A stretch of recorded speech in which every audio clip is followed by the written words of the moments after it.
Hi welcome to our channel.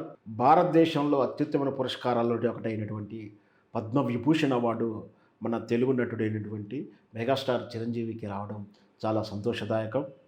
ఒక చిరంజీవి గారికే కాదు, ఈసారి పద్మవిభూషణ్ అవార్డు తెలుగు వారి నుంచి వెంకయ్యనాయుడు గారిగా వరించింది. మొత్తం మీద భారతదేశంలో అత్యున్నతమైన పురస్కారాలలో భారతరత్న, భారత విభూషణ్, భారత భూషణ్, పద్మశ్రీ ఇవన్నీ కూడా విశిష్ట పురస్కారాలుగా భావిస్తాం. దీంట్లో అన్నిటికన్నా అత్యుత్తమైనటువంటి భారతరత్నగా వ్యవహరిస్తాము.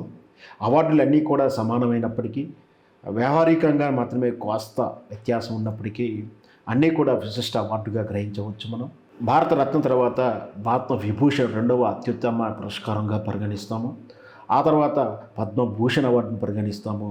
ఆ తర్వాత పద్మశ్రీ అవార్డును కూడా మనం విశిష్ట అతిథిగా భావిస్తూ ఉంటాం.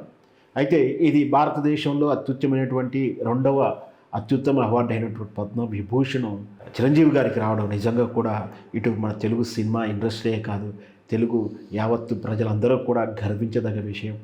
తాను చేస్తున్నటువంటి విశిష్ట సేవలకు గాను భారత ప్రభుత్వం గుర్తించి అతనికి పద్మవిభూషణ్ అవార్డుతో సత్కరిస్తుంది.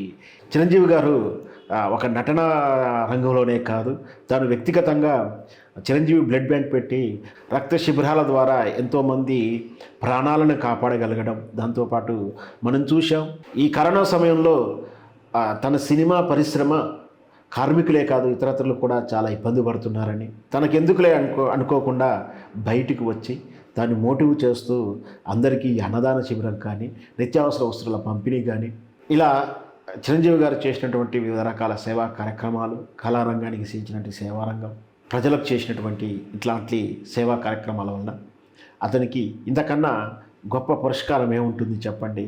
అందుకే భారత విభూషణ్ అవార్డుతోటి ఈ దేశం సత్కరిస్తుంది. ఇది అందరికీ కూడా మనందరికీ కూడా గర్వకారణం అవుతుంది.